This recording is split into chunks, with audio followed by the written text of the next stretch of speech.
My name is Michael Mantel. I have to actually read that because I forget.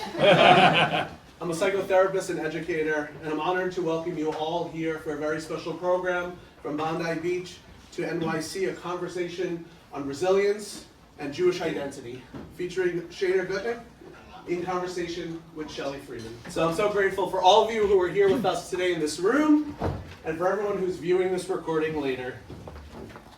I also want to give a very special thank you to our partners and sponsors on this program, the Rededication Project, Stand With Us Campus. We have Bella here. Hi Bella, thank you so much for supporting us. White Rose Magazine, Karen and Darren, we love you guys.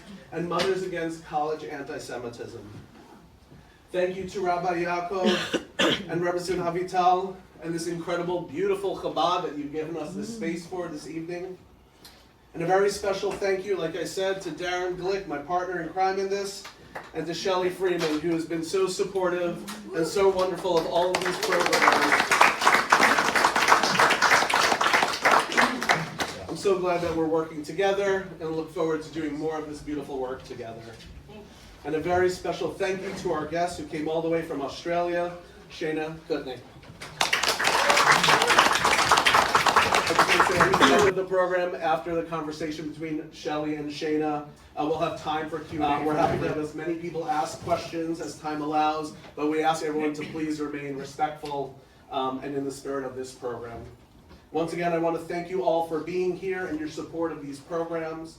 I want to thank all of our partners and sponsors on this program. A huge thank you again to Shelly and Sheina for their incredible leadership and being in conversation with us this evening. And our dear friends at Chabad, Rabbi Yaakov and Rebbetzin Avital. And with that, I'm just going to pass it over quickly to Rabbi Yaakov for a few words. Thank you. Thank you, Michael. First of all, a big thank you to Michael and Darren.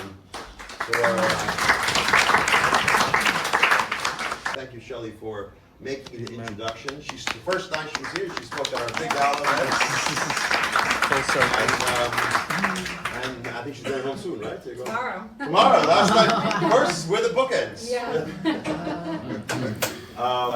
And just to say, personally, as I'm not even speaking now as a rabbi, speaking as just as a fellow Jew over here, I'm glued to the news. Everything that's going on right now in Iran. It's just like in my head, I have so many arguments with all these anti-Semites in my brain. It consumes me, and it's like, what am I wasting my time?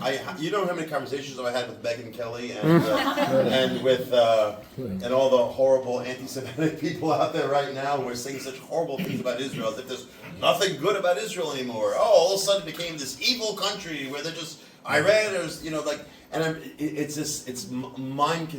a waste of time to go into that stuff, but it's not a waste of time to have gatherings of people getting together and focusing on what we can do in a positive, actual way to do things in the way that the Torah wants us to do, and especially in the message of the Lubavitcher Rebbe, which every Chabad house is pushing right now, and the Rebbe's message is more powerful more than ever.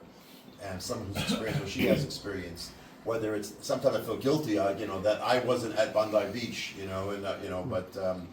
and I didn't go through what she went through, but every one of us, you turn on the television, you open your phone, you go outside, you just feel this sense of something going on, which when I was growing up as a typical Jewish kid from Long Island, anti-Semitism was for my grandfather's generation. It was like, the Holocaust, it was a sad thing, but it wasn't like relevant to me. My worst problem was, I don't know, is there Wi-Fi in this space, And whoever would have thought that one day, actually in New York City, we would thinking about such things or fighting against such things. So I'm going to end on that point and say thank you so much for everyone for coming and participating. Thank you for sharing. Thank you for sharing. Thanks everyone for bringing it together. Thanks everyone coming together, because this is exactly what they don't want us to do. Because when we're together and unified, the power of the Jewish people is tremendous right now. We didn't think about it. We weren't able to do this in 1938, 1937. You don't realize, as horrible as it is out there in negativity, there's so much more strength right now, so much more power right now that we have. And these events and these things that we do bring it down.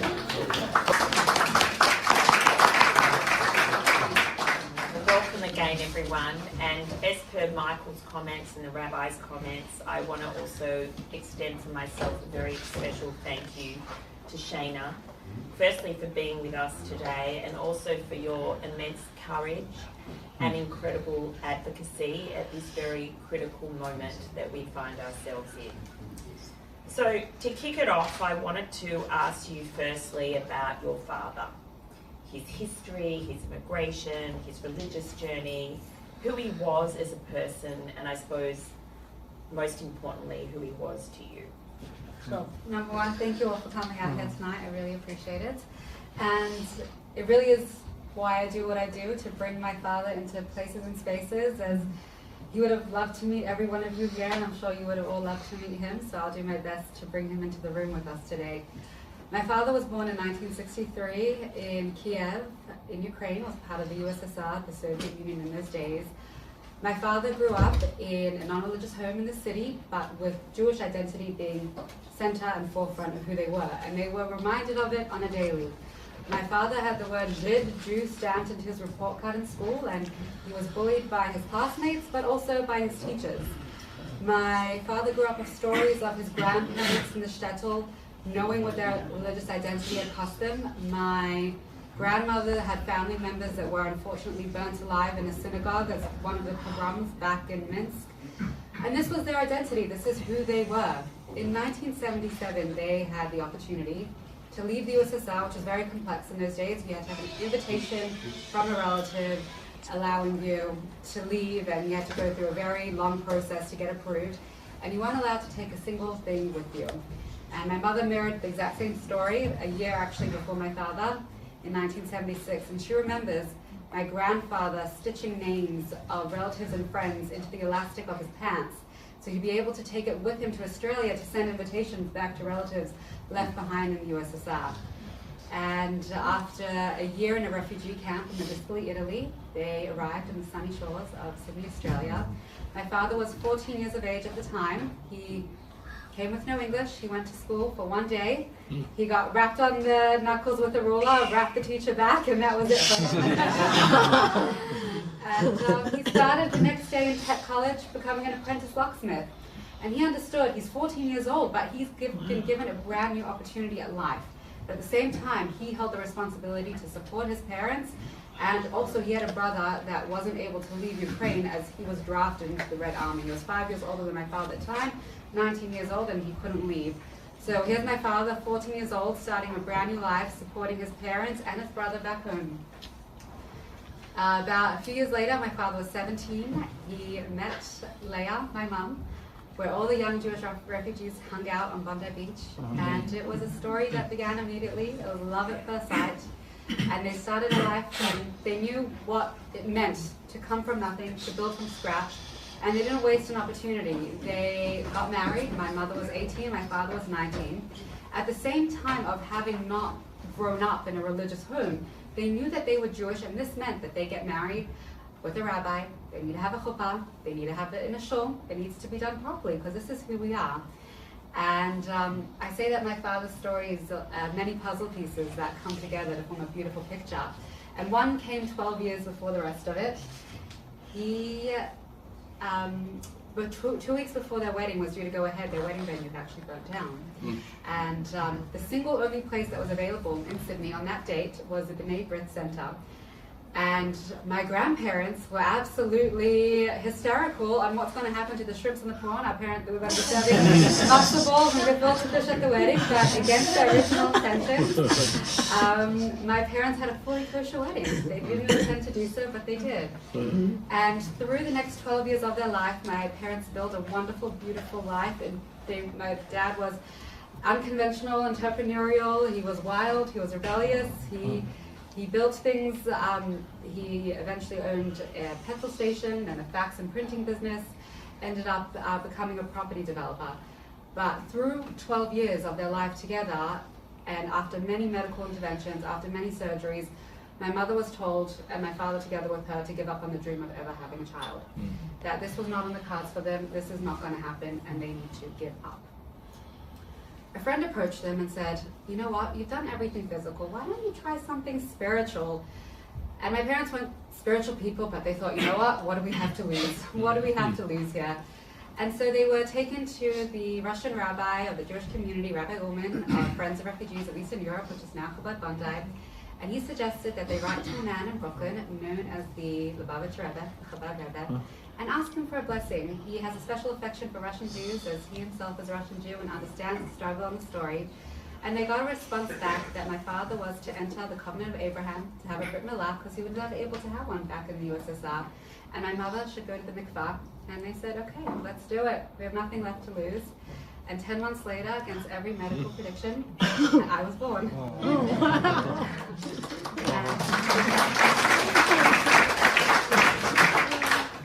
That point onwards, my parents did a complete 180, and they accepted Judaism with so much joy and pride. And growing up in their home, the biggest thing I appreciated was they never closed the door on who they were beforehand. I had many friends whose parents also became religious later on in life, but that part of their life was shut out. It was taboo. We don't talk about it. We're just going to focus on who we are now. But for my parents, this was their life. This was a long, long timeline, and I so appreciated it because I could see the choices that they made, I could see their journey, and it was something that they celebrated, this choice that they made. And it was unconventional for me, you know, going to a all-religious girls' school with religious classmates, but having the story behind me and having this appreciation that it wasn't just something I was born into by chance. This was something that my parents fought for and lived their life on a daily. And to who my father was, he was joy. He was joy, but he was tough at the same time. Call him Papa Bear. He was a bear, a teddy all the way, with his love and his hugs. And I thought I was spoiled rotten as his only child, but I have 3 girls, and they've been spoiled tenfold by their grandfather. They had a magical, beautiful 7 years together with my father. He would get down on the ground and play with them. And I actually settled in Melbourne with my children and husband, and my parents really considered themselves part of both places, both communities. 3 months in Melbourne, 2 months in Sydney, 4 months here. They had homes in both places. But whenever my father was in Melbourne, he had his home across the road from us. He would come, read bedtime stories to my children. If my kids were getting a certificate and he was at work the day beforehand, he would take a 5 a.m. flight to be there, so he could be standing and cheering for them the loudest in the room when they received their certificate.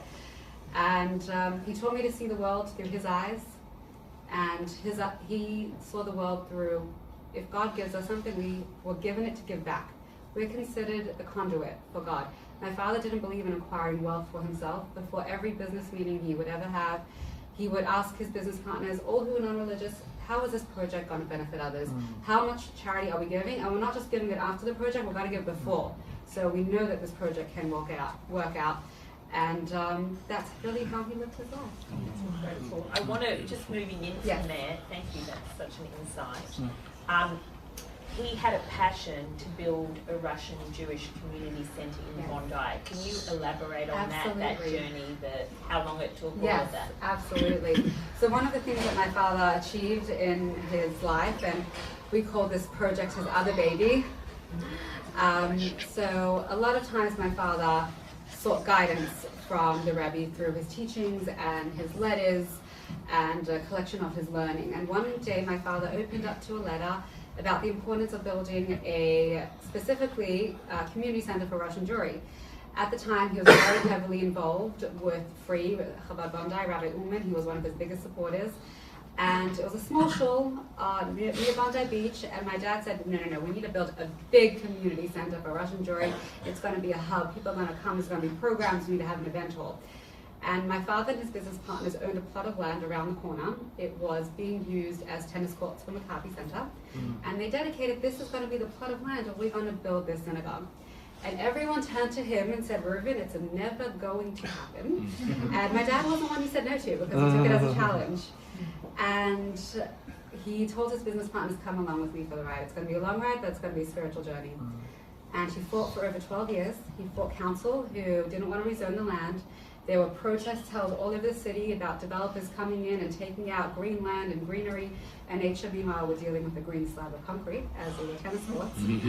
But they love to twist and filter these stories, and my dad did a lot of flying in and out to Canberra, which is like Washington, D.C., to federal judges, tried to do whatever he could to gain permission.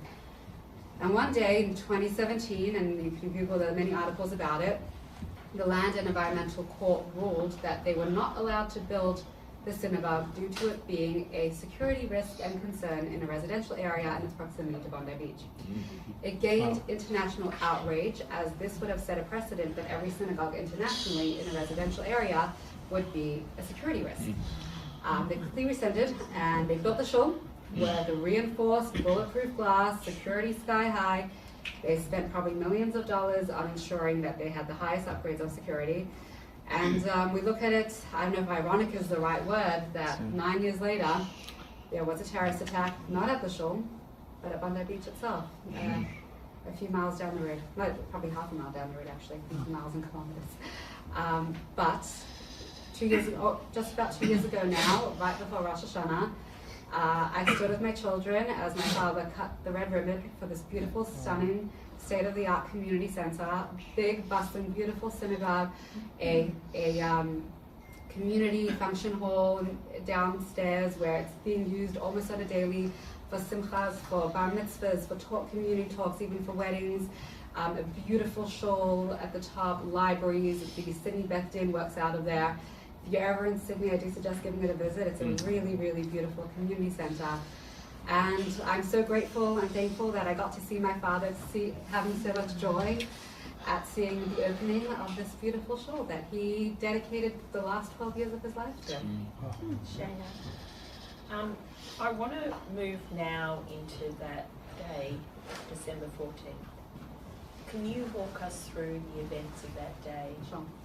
And how, Absolutely. So with my parents being based in Sydney, what we've done for the last 7-8 years since I've had my kids, we pack up our home in Melbourne and we join them in their home for 6 weeks. I know it's hard to think about, but December, January is our summertime, no school, and we spend the whole summer vacation in Sydney with my parents. They're right on Bondi Beach. My dad actually built apartments right behind the synagogue, and they had an apartment there so he could roll out his front door and go into the synagogue there. And that's where we would be every summer. Every year we're at this Hanukkah event with my children.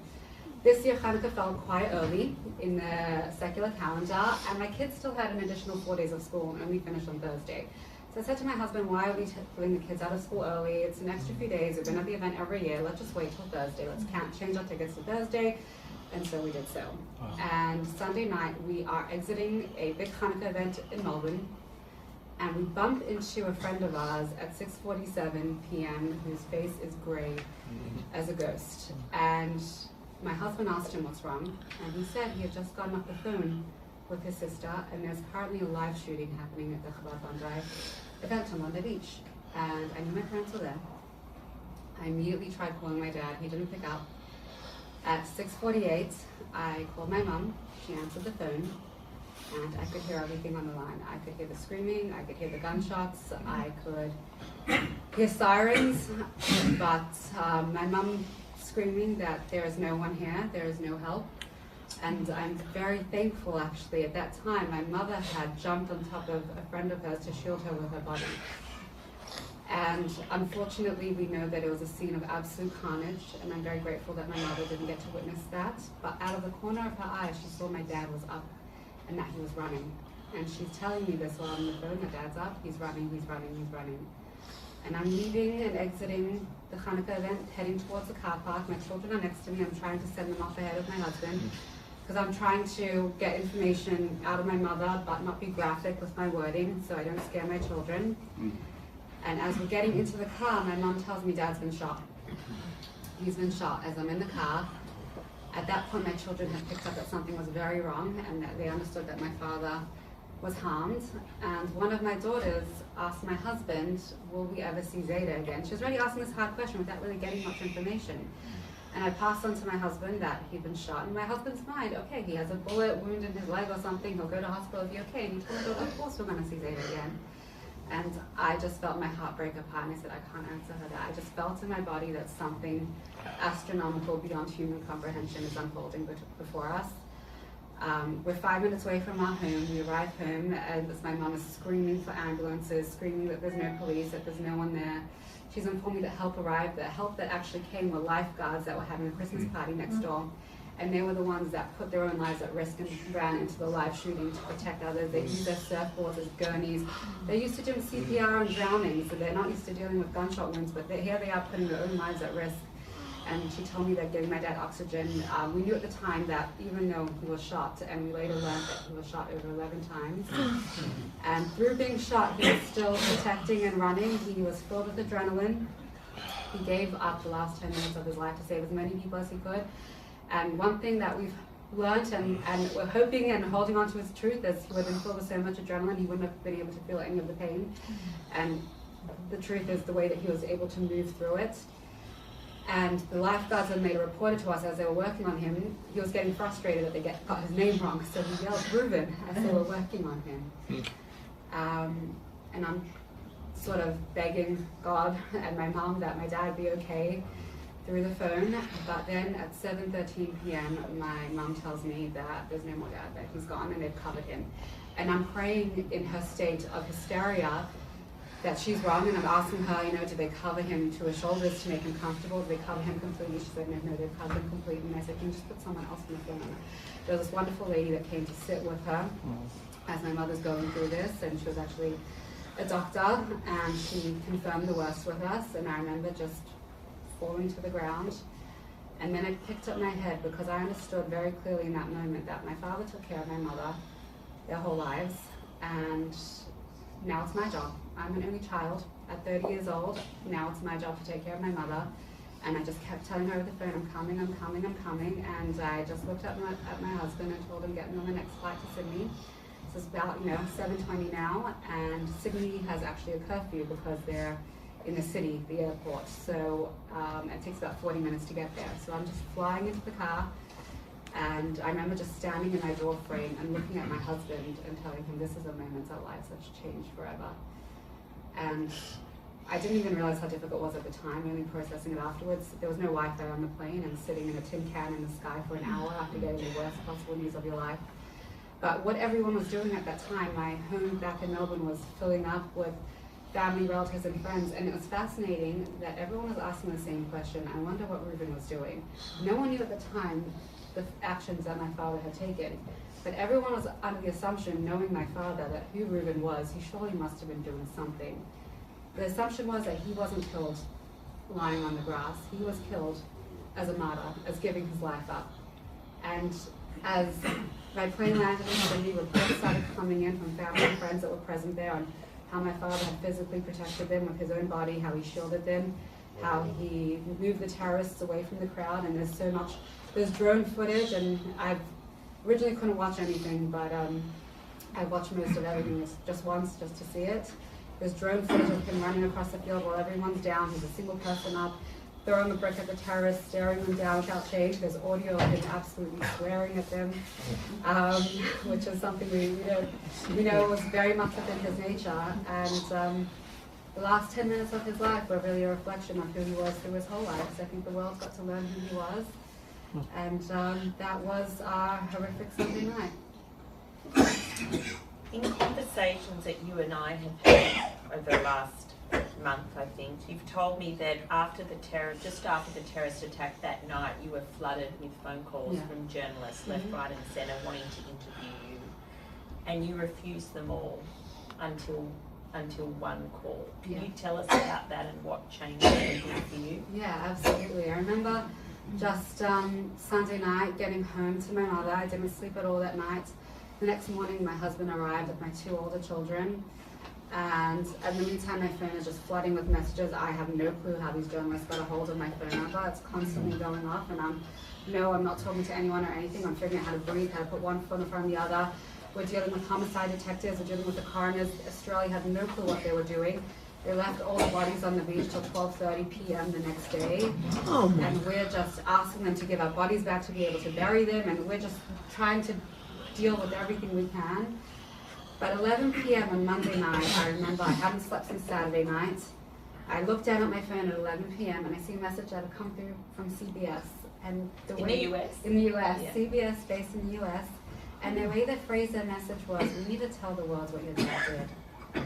And when I saw the message phrased in such a light, through all the fog of exhaustion and grief and horror, I felt so clearly right then in that moment that my father no longer has a voice.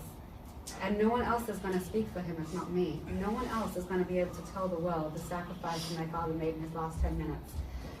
And I told them, okay, come in, I'll see you in the morning. And they said, no, we need to get you in primetime US. We're coming now.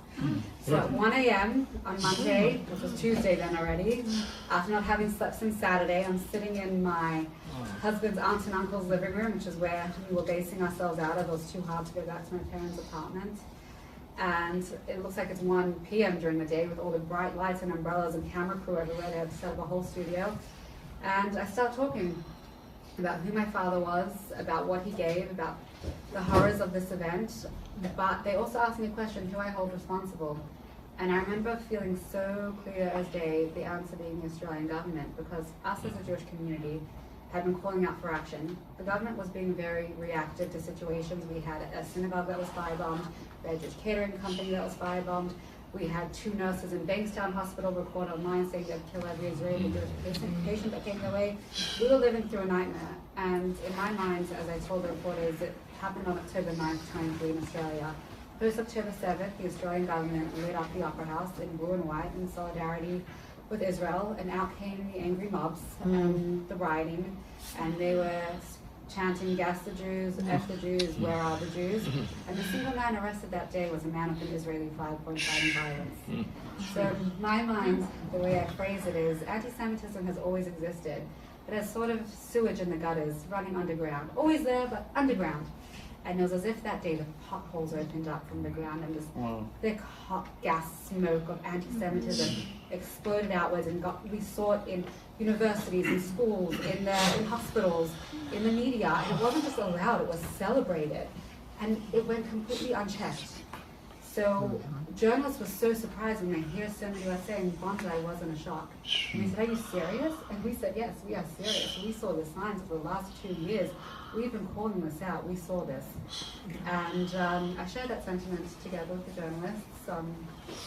And then I remember being questioned how I had the coherency to do the interview. And I just remember this white hot pulsating anger that was just running through every vein in my body. And with that, after the interview, I realized, I do a lot of processing through writing. I wrote a couple of reflections about how my father came to Australia as a refugee, built a life not just for himself, but a life of giving back to those around him, and how his life reflected the ideas of Australian nature, and how we slowly saw the tide turning, and everyone that we saw responsible, that was so outwardly anti-Semitic, and ultimately the Australian government had my father's blood and the blood of the 14 other victims on their hands. I woke up the next morning to my face in international media, to my face, my father's face, and an image of my father throwing a brick on the terrorists at the front page of every Australian newspaper, together with somehow, I have no clue, the media got a hold of that reflection that I shared to family and friends. It made its way out, and that sort of snowballed on from there. You've been going ever since. Yeah. What I wanted to flip a little bit, because not only have you done so much media and press, but you've also given strength and support to so many Jewish communities. And in a lot of your talks, you talk about Jewish resilience, Jewish pride, Jewish identity, and you also talk about meeting darkness with light. Can you expand a bit on what you mean by all of that practically? Absolutely. So I saw it very clearly every time I thought about, okay, I'm ready to step back into my bubble of grief and just hide under my blanket and cry for days on end. I'd have a message or a story from someone. I remember the first story I ever got was a woman recognized me in the airport heading back from Sydney going to Melbourne. She said, "You Sheina Gutnick?" I'm like, "Yeah, I'm Sheina." And she's like, "The fact that you can be a proud Jew on TV, I'm never hiding my mug and dump it again. The fact that you can be a proud Jew, I'm going to be an open Jew for the rest of my life." And I realized then and there that me speaking out is having an impact, not just on government officials knowing that we have to make change, but on our Jewish community back in Australia. And when Combat Antisemitism Movement approached me to join their organization, what they really sold me on is the fact that not only can I pull out the hate and showcase where it's coming from and work with the right resolutions and legislations to stamp it out, the fact that I can come into these spaces as a religious woman to talk to the media, to write op-eds, but imbue the Australian Jewish community with pride, resilience, and Jewish identity, I saw that as my job. I see that as my job, just not only for ourselves, but for the next generation. I see it as a role, the way that my children view the world through their eyes and what they have gone through and what the world is happening around the world around us. And I had a conversation with my husband before Bondi actually, and I asked him, are we the Jews in 1930s Germany that didn't see the signs and pack their bags early enough? And we concluded that the world is so small, there's nowhere to pack our bags and run to. This is global. There's no running. What we need to do, we need to stop with the defensiveness because we have nothing to be defensive about. We need to just remember who we are, what we stand for. My number one conversation I have when speaking to Jewish communities is, we have our Torah, which is just as relevant today to the day we got it at Mount Sinai. And these have our morals and ethics that never change. Society shifts and changes over the years, and we've seen empires go down. And we should have gone down along with them statistically. We should no longer exist as who and how we are. But the fact is that we have this moral guide to life. We are still here. We have gone through hell and back as a nation. We have witnessed the destruction of our temple, the Spanish Inquisition, the Holocaust, the pogroms. We have seen it all. But we don't use that as a definition for who we are. We let it fuel our resilience to remind us what we always build upon. And it's not just that we know we're born with this incredible Jewish soul that connects us to one another. We have this resilience in our blood and our DNA.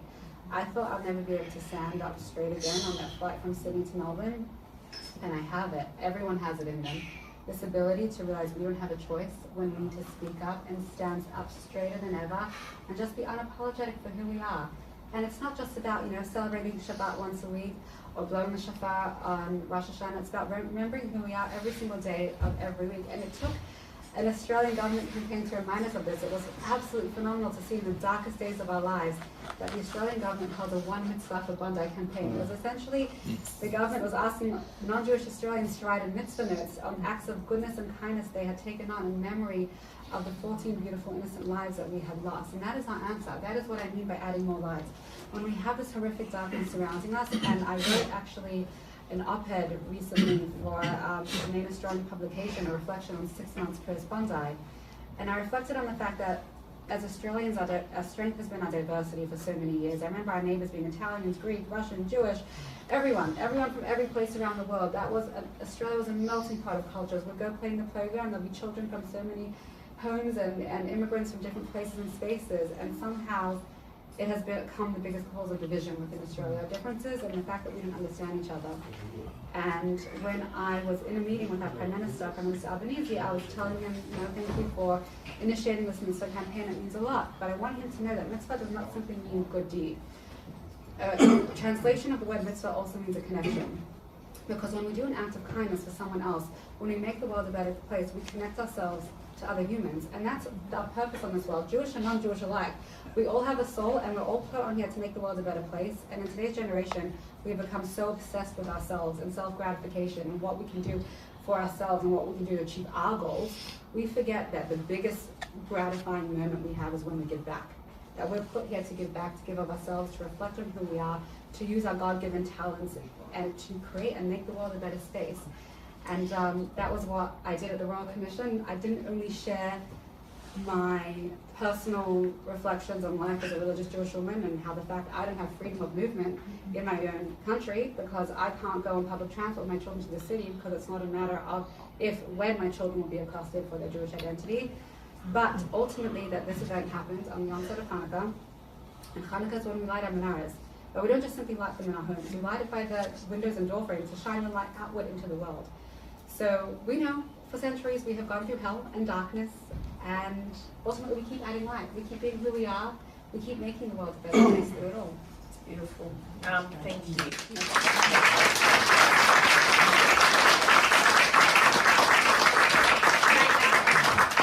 you're a mother of 3. You've got 2 twin girls and a little 2-year-old, Yeah. and it should be in a good time. I think the Yes. first you are pregnant again. Yeah. And as I understand that you found out on Hanukkah. I found out my dad's Shleishim, so right after 30 days, we actually found out. Yeah.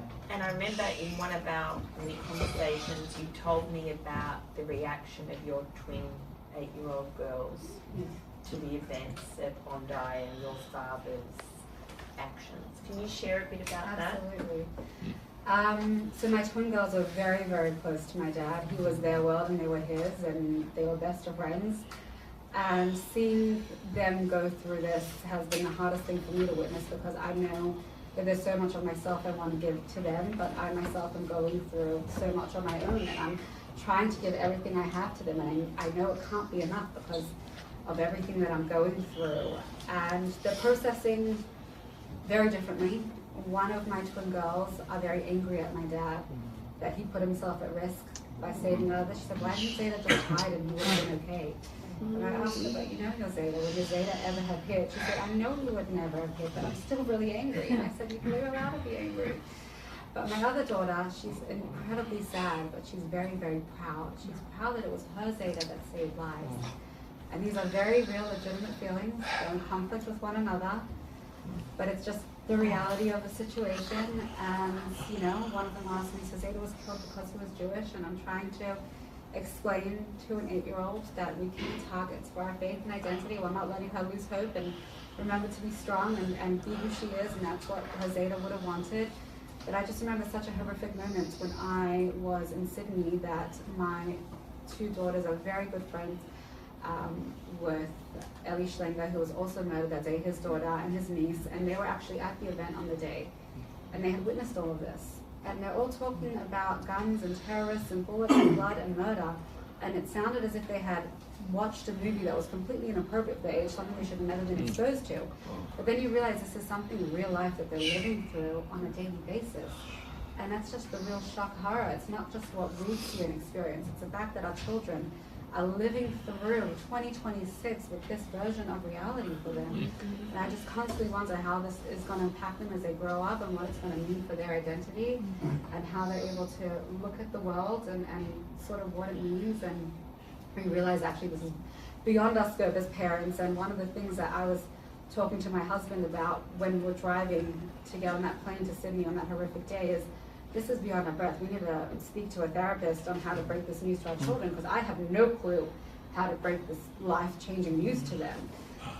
So we got in touch with a few organizations and managed to have that conversation. But the real help actually is coming from Shiva Trauma Center in Israel. They have the real resources and understanding on what it means to have your identity targeted in an act of terrorism, to have your loved ones killed because of who they are as a Jew.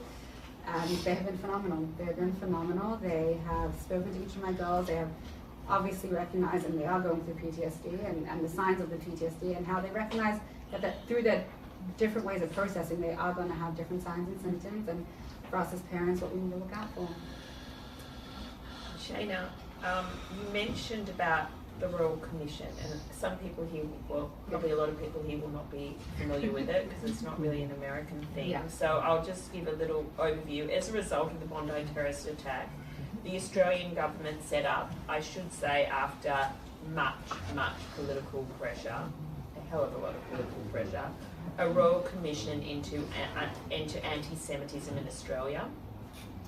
And Sheina was the first person to give evidence at the commission. So, Sheina, just for the sake of the audience, can you explain a little bit about what a Royal Commission is and your thoughts and what it was like to give evidence? Just to talk to the audience through a little bit about it. Sure. So as you mentioned, it happened after a lot of political pressure.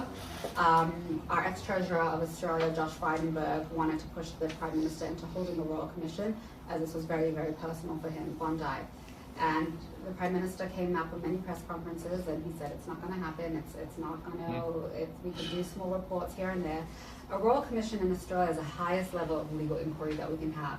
It's where a judge can call into witness, ask to question ASIO, our intelligence agency, the Prime Minister. Anyone can be asked to be a witness and to give questioning on anything that they find. There's no higher level of legal process within Australia.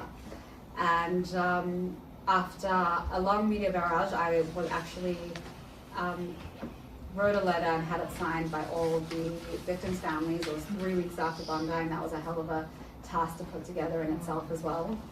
And I remember that was sort of, I stood on Bondi Beach, and that was my first time there since the attack happened. It was the 28th of December, I believe. And there were just 8 cameras set up, and I went into talking to each of them, to different news channels, into why we need to hold a Royal Commission, and my central argument was that we need to understand how Bondi happened to ensure we can have another Bondi, but also ensure that those that hold responsibility for it having taken place are held accountable and responsible for it, and to look into the onslaught of what enabled anti-Semitism to rise into Australia. And it was looking very unlikely to happen, especially right at the beginning. And a journalist asked my husband, do you think your wife's going to be able to push it through? And my husband replied to the journalist that you're talking to a woman that has the same blood and DNA running through her veins as a man that can face a terrorist with a brick. What do you think? And after much pushing, we got it through. And I had no clue until sort of a week beforehand that I was called in as the first witness to give testimony into anti-Semitism in Australia. I remember walking into that room with the judge ringing the bell and all the legal crew. And I wrote my own testimony, but it was actually quite a difficult process because we have a concurrent prosecution case against the terrorists that are happening within the legal scope as well. I was very limited in what I was actually allowed to share about Bondi. I was actually not allowed to legally testify that my dad had been murdered. I have to say, after the loss of my father, I couldn't really reflect on the days of what happened at Bondi in itself. But I very much reflected on my father's journey in coming into Australia, about the massive rise of anti-Semitism that we had experienced. And actually, my father called it out. He was approached by a journalist, a random street interview, and was asked about anti-Semitism. And my father said that this is nothing new for him. He lived through it in his childhood, he's seen it, he knows it's always existed, but his heart breaks for the younger generation of Australians that are scared to take their children to Jewish kindergartens and Jewish schools. And we didn't even realize, but the police actually heard about this and wanted us to give it in as evidence to them when doing a victim impact statement. And we printed out the interview, and we saw that it was published on the 14th of December 2024, 365 days to the date before the Bondi attack. And he saw the signs, he saw it coming, and shared that at the Royal Commission as well, that we saw all this happening, and I shared how I myself was in Westfield Shopping Centre in Sydney with my then 12-month-old baby in her pusher.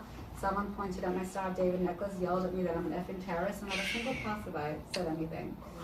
I shared how I'm scared to take my child into a public hospital after seeing nurses call out for the death of Israelis and Jews.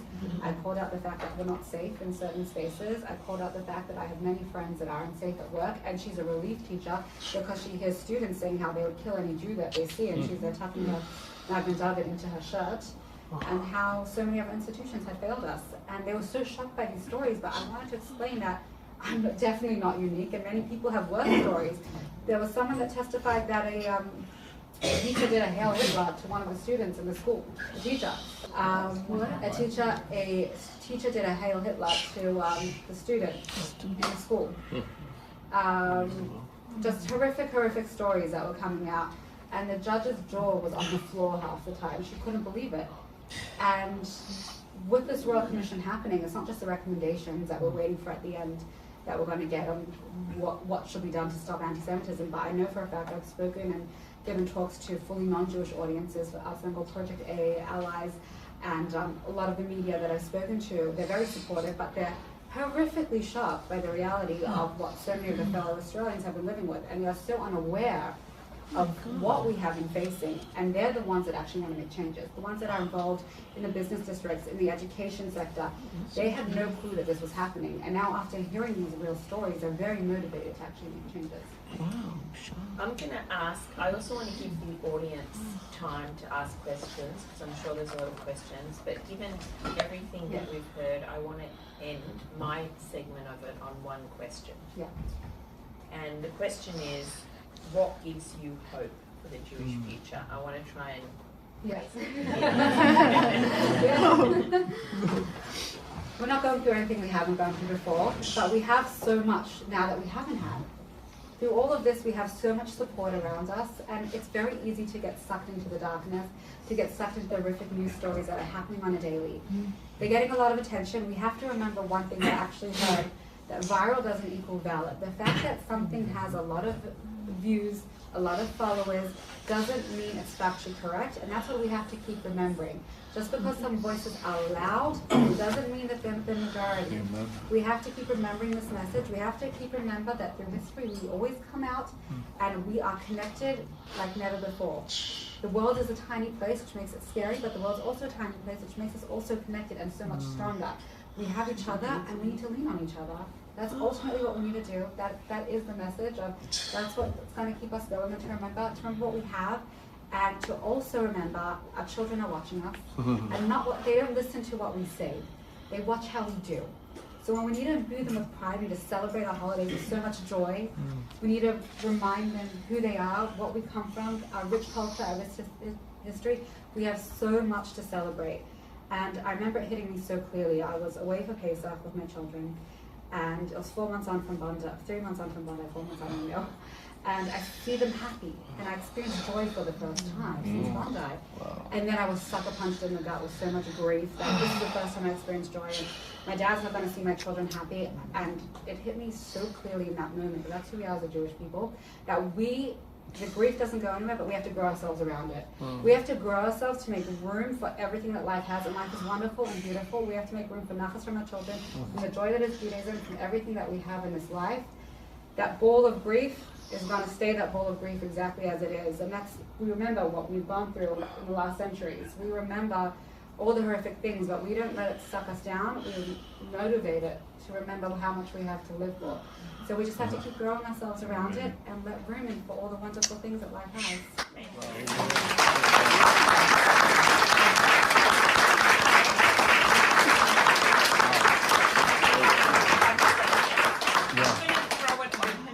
We want to show a video. Oh yes. Sorry. If we're able to. If we're able to. Actually, that's right.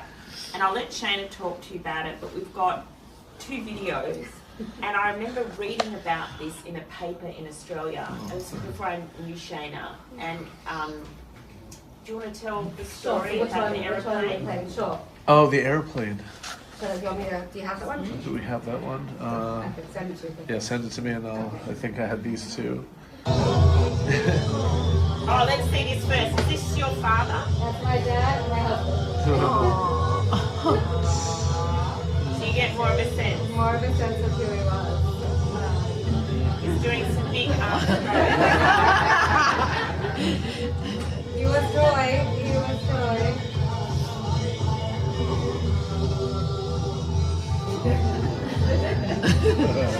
How long ago was that, Sheina? So this was actually Rabbi Ullman's daughter's wedding, Rabbi Schleicher's sister-in-law. This was 7 years ago. Okay. It's actually Friday will be Jewish will be 7 years ago. So we get a sense of what in the other video. This was 2 weeks before Bondi. 2 weeks before Bondi, this is your children. Yeah, the twins. Shane. Now for questions. So I'll quickly share the story actually before we have the video. My father had a very close friend of his name was Michael Borden. And this guy actually he was a pilot and had a private jet of his. And he used it to fly into a lot of rural areas and take children to medical appointments in main cities. That was one of the main things that he did with his jet, Doctors Without Borders. And when he went to Bondi, day 2, he called us and he said, I'm not letting Ruvien be driven on the highway from Sydney to Melbourne. It's about an 8-hour drive. I'm flying with my plane to bring him home. And everyone told him, the that can't happen, traffic control's not going to, it's going to be a disaster. And he said, it's happening. And everything just came together to allow it to happen. He remembers coming to his hangar, and his whole crew had taken all the seats out of the plane to make room for my dad. He flew into Sydney, and it was a weather issues, but he managed to land the plane in Sydney. It was actually, we only got the bodies back on early Wednesday morning. So he arrived in early Wednesday morning, and we held a little memorial, it was a very big memorial actually, for my dad in Chabad Bondi with him there before we took him to Melbourne. And what he did was, which has actually stopped international air traffic, he wanted to fly my dad a few times over the Chabad of Bondi synagogue that my dad had built as a final sort of goodbye to the shul and to show my dad, what he had built. And he called us exactly when he was out there, so we managed to come outside and film my father being flown over. You see the plane? Yeah. There's a plane up there flying around.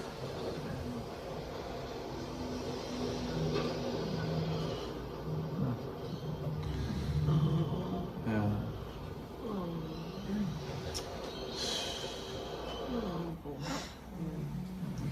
right, guys, on that note, we have time for questions, so over here. First of all, thank you for your poise and your own heroism in sharing your dad's story. We talked a little bit Yes. before, but I want to ask a very broad question. The image of your dad with a brick, to me, isn't just a singular act of heroism, but he's almost a symbol of a kind of Jewish warrior and a long tradition of Jewish warriors. I think we've seen at this moment in time that the cavalry isn't coming, whether it's Australia, the US, Canada, England, etc. I'm just curious to hear your thoughts on Jewish communal security, whether that day in Bondi or broadly speaking. I mean, look, I only have personal experience based in Australia, but I do understand there's a lot of complications in terms of the legalities in many places internationally of what we're actually able to do. But I think we need to educate ourselves on how to be armed in the best way possible. And we have to take things very seriously.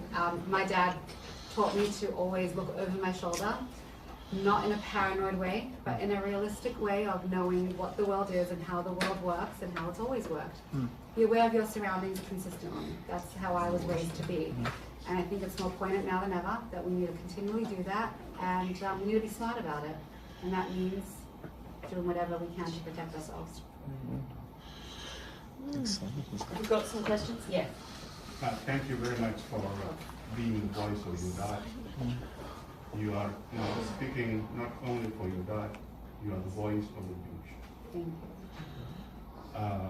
I was in Australia 18 years ago. All over Australia was invited by the Jewish community to tell the Australian government about the growing radical Islam in Australia.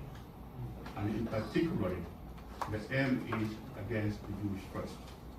Do you agree with me that your family was let down by the government of Australia? Absolutely. Absolutely. Not even a question for a second. Unfortunately, the way things have turned over the last couple of years, there have been certain immigration policies and our government has turned in a certain way. And I'm not sure how much of the story has come here about our ISIS brides. We had a bunch of women that left Australia to marry ISIS fighters back in Syria, and they decided they didn't like it over there very much and want to come home, surprisingly. And the Australian government promised us that they weren't going to let them back in, but lo and behold, we've had 2 influxes so far. A few of them have been taken directly into police custody with the most horrific barrage of things against them that they have been involved in. But many of them have been let straight back into Australian society, and their children as well. And there's one image that I can't get out of my head. There's a picture with one of the children holding a beheaded head at 8 years old, because that's what you're trained to do as ISIS fighters. And now we're letting these children into our public schools. And everyone's claiming we're going to de-radicalize, but as we have seen, there's no de-radicalizing. And this is the way things are going. I think, Australia recognized the state of Palestine, which was a horrific blow to all of us. And we took in one of the highest populations of Palestinians after October 7th with very minimal background checks into what we're letting in. Another question? I just want to piggyback on that. First of all, I just also want to thank you for all that you're doing, because it's so important, and you're just an incredibly brave and courageous woman. But just reflecting on your experience with the commission, where are things at now? Have there been any changes? Sure. What's the outcome? So it's happening in many different sort of phases and stages. So the initial first phase was hearing from members of the Jewish community. So that's happened. And now they're calling in the ABC, the Australian Broadcasting Company, which is, I think, a reflection of sort of the BBC. And there have been a massive conflation of anti-Semitism, anti-Zionism, and a lot of sort of misinformation and facts printed as facts that led into the rise of anti-Semitism. So they're actually being brought into questioning. Another part that was done was security questions, and we heard horrific things. We heard how one of the terrorists were on ASIO watch list, and he had 3 sort of alarms on his name for terrorism concerns, but somehow that information didn't filter down to state police, and this guy managed to get hold of a gun license legally, which is very difficult to do in Australia with our very tight gun laws. And sort of it's bringing a lot of this sort of information to light. So it's being done in different pockets of times and stages. It's officially due to be completed on the 14th of December, 1 year post Bondi, and what they essentially do is they deliver a host of recommendations for different institutions and places to take on, while also showcasing responsibility and, you know, ensuring that this can never happen again. And are there repercussions, like for I think it's things get taken on from there. I don't think the Royal Commission themselves are able to, you know, incarcerate or do that. But things, once information comes to light, then many more things are able to take place. Miranda? Hi. It's a bit of a personal question, but you said that you, when you found out what happened, you were begging God and praying to God. How has your relationship with God changed? That's an excellent question. So my dad was a man that had a lot of faith in God, and he had a very strong belief. You know, he wasn't a guy that was involved in learning Torah and the books all day, but he was incredibly spiritual. He was a businessman. He was involved in the business world, but he looked at the world in a very spiritual way. He believed in God's hand in everything, and the way that we do things are, ultimately we as humans have choices that we make, and that's what we do, but ultimately God runs the world. But we need to be held responsible for the choices that we make as humans. You know, if someone asked me, why do we berate God when bad things happen and thank humans when good things happen, and I say I think we need to do both times. We need to hold those humans responsible for their horrific actions because they made those choices. And when we celebrate the good things that people do, we also have to thank God for allowing that to happen as well. It goes hand in hand. My faith has only gotten stronger. My dad lived his life like that every day. And my dad always said, when his parents passed away, that, you know, they're in the better place now. We're the suckers left here in the world below. We're the ones left to suffer. And I always, me and my husband told my dad, you know, you Russian guys need to go to therapy and process your feelings. But we find ourselves echoing his sentiments. We feel that he's in a better place. He's up there. He's fine. We're the ones that are stuck here below, suffering every moment of every day. At the same time, I question God daily. I'm angry at God daily. But my faith hasn't wavered. It's probably gotten a lot stronger through this process. Other questions? Ethan? Has Aliyah become more of an active process for the Australian community? Yeah. By the way, thank you for coming and Sure. sharing this. Sure. Has Aliyah become more of a security solution for folks who have that level of violent anti-Semitism in their day-to-day society? And the second question is about Australia, but it's also about here, right? So those shooters took the high ground and shot on an open space. Correct. with let's say little to no security protection, right? Yeah. So have Jewish gatherings changed spatially now? And I would say also in the United States. I mean, we're in a state where we've had lots of terror, and just today, unfortunately, you know, there's a Jew killed in Montreal. Yeah. So how has just the security consciousness of events changed? Sure. Jewish community So gatherings? both fantastic questions. We had actually spent a beautiful 6 weeks together with my mom, my dad, my kids, and my husband in Israel May, June last year. My dad called it his bucket list dream. I'm telling him, Dad, you're 60, why are you calling this your bucket list dream? But he must have known something I didn't. And we had a wonderful, beautiful time there. And my dad was sort of thinking about making retirement plans, and he was speaking to some property developers in Israel. He wanted to do things there, and he kept saying February he's having a family meeting and we're going to discuss the possibility of making Aliyah. And my husband and myself were having this conversation while we were there without the rose-colored glasses, understanding that making Aliyah would mean giving up a lot of the luxuries and comforts of home, that whatever sort of lifestyle we're used to in Australia, we're going to have to very much cut back in Israel. And one of my knee-jerk reactions was right after Bondi, so I'm packing my bags and going to Israel, and this is it. One of the conversations I had was with a United Hatzalah member that actually, they brought in a whole trauma team post-Bondi, and she was one of the first ones there. She was actually in Australia. She had moved to Australia after 3 of her children were involved in 3 different terrorist attacks in Israel. And here I am telling her my dad was involved in a terrorist attack in Australia. I want to pack my bags and go to Israel.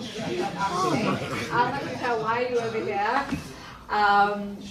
At the same time, I realized that I have a voice and a role in Australia right now. We haven't removed Aliyah from the cards. It is a conversation that we have occasionally. And we live our lives, I realize, in ways many Jewish people have done for centuries. I'm thinking, like, do we upgrade our home, or do we save to be able to buy a home in Israel? Like, do we invest in our home in Australia? Is it worth it? Or do we pack our bags and is our 10 10-year plan to go eventually. In saying that as well, there has been a massive onslaught of Australians making Aliyah. There's been a lot of, quite a few homes sold in our neighborhood with families picking up and moving. And it's very interesting that you mentioned, Bondi being a high ground and no security. Every single year at Bondi, there is a police van parked outside. There are policemen that are stationed on the ground.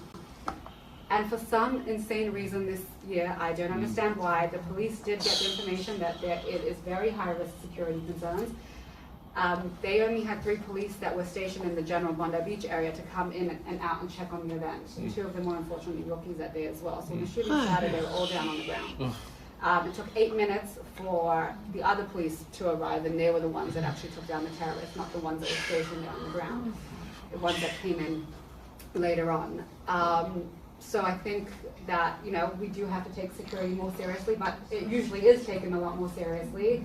And having stood on that bridge many times and looked out on Archer Park below, it's really a really small space. It looks a lot bigger in pictures and TV.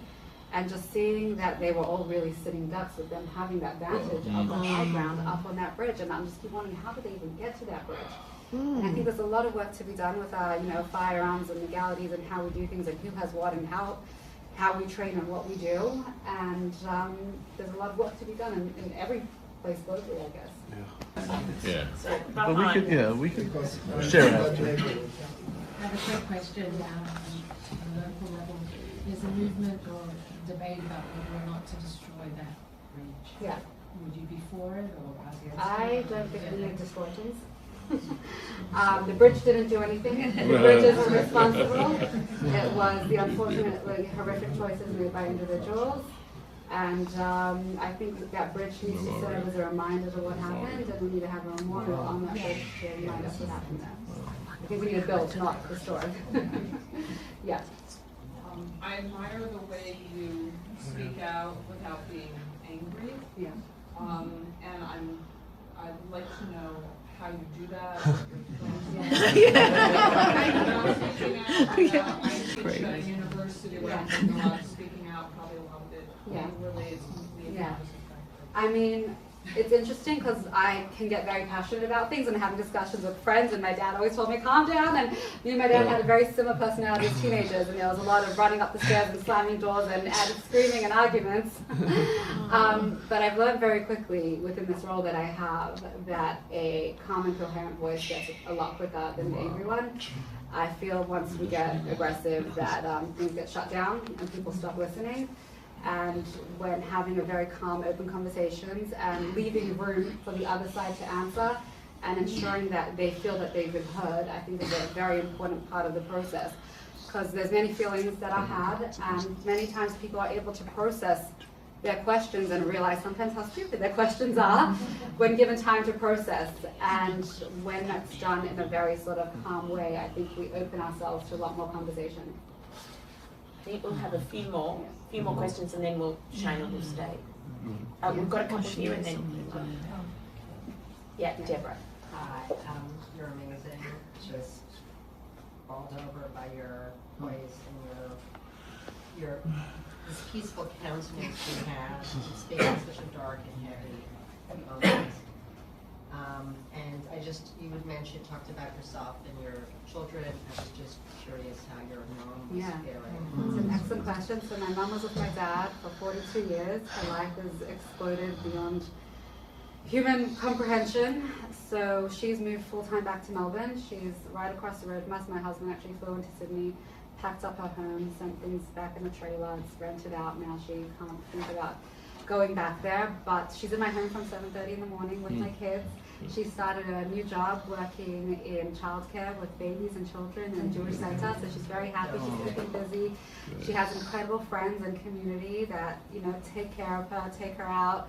That's where Shelly met her together with friends at a cafe. That's how it all happened. Yeah, that's how it all happened. So she has a lot of people stepping in, but at the end of the day, I know ultimately when my kids go to bed, she's going across the road into her home that's empty. I mean, my dad bought a COVID puppy, and my mom was really mad. Why is he buying this dog that she's going to end up being responsible for? But now we're grateful that, when she comes home, at least, there's someone there to greet her and sit on the couch with her while she watches TV.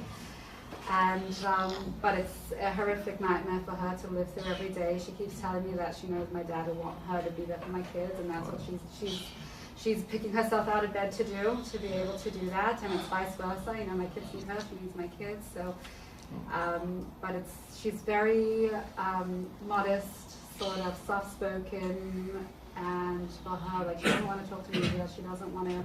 She wants to just be able to go in her own bubble with her own people and be taken care of. And now we realize I'm 31, my husband's 34, and now we take care of my mom now, and that's our job, and that's what we need to do. I'm going to take Kia and Annette. Did you want to? And then straight to you. Oh, thank you. I'm gonna.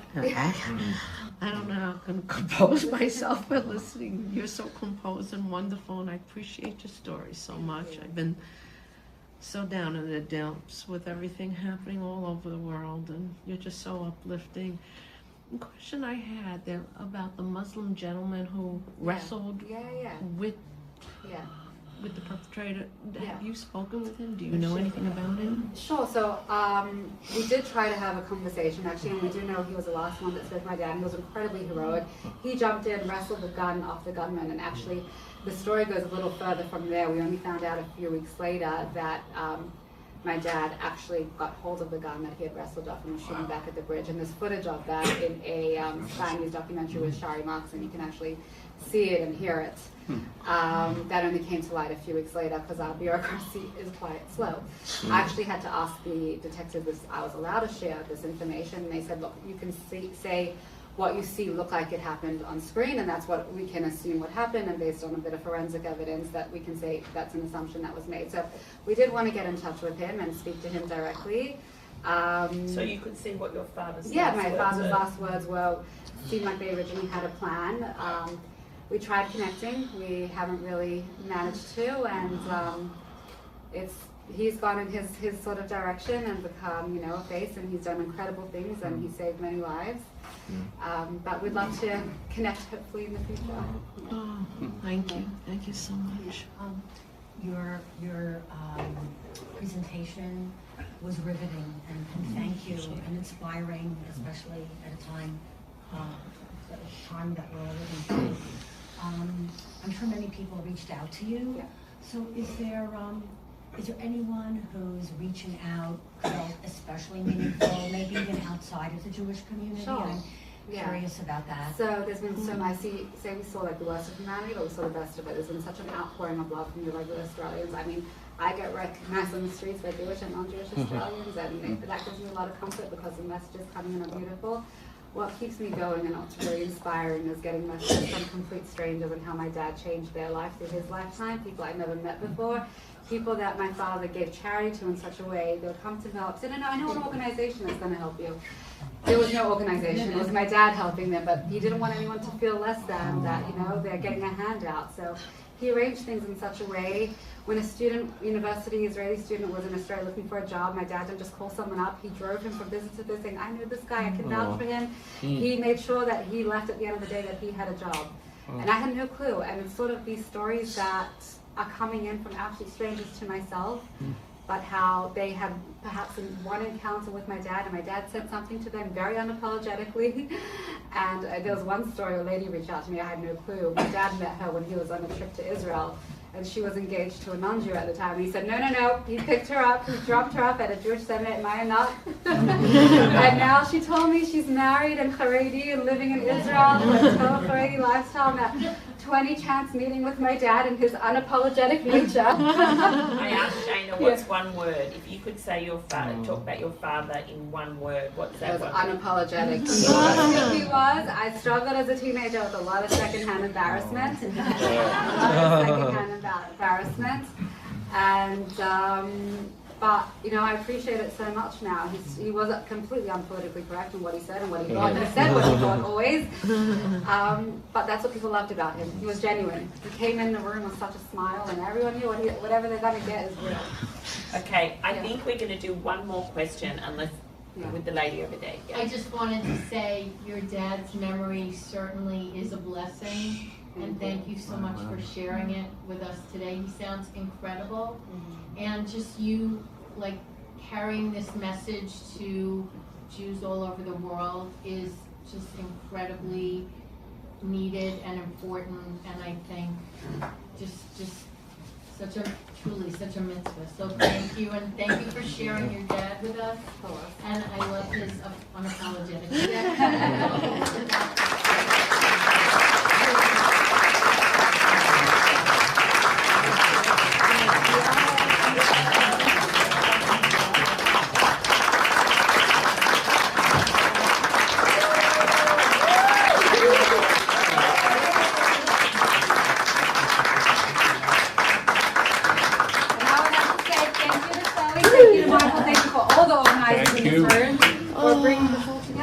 Without you guys, this was possible. So thank you all. Yeah, I just want to say one more time, thank you so much to Shelly for helping to put this together.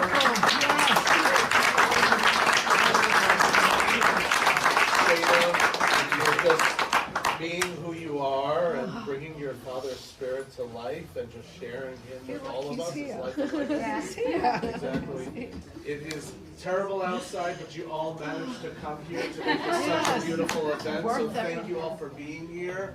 I want to thank our incredible Rabbi and Rebbetzin for being such incredible hosts. Rabbi Yasser and Rebbetzin Avital. I want to thank Darren, as always, for being incredible, supporting this. Darren and White Rose, and Stan with us, and Bella right over here. I want to thank everyone again for being here. And hope to see you all again real soon. Amen. Thank you so much. And I'm safe. Wow. Nice to meet you. You did great. Wow.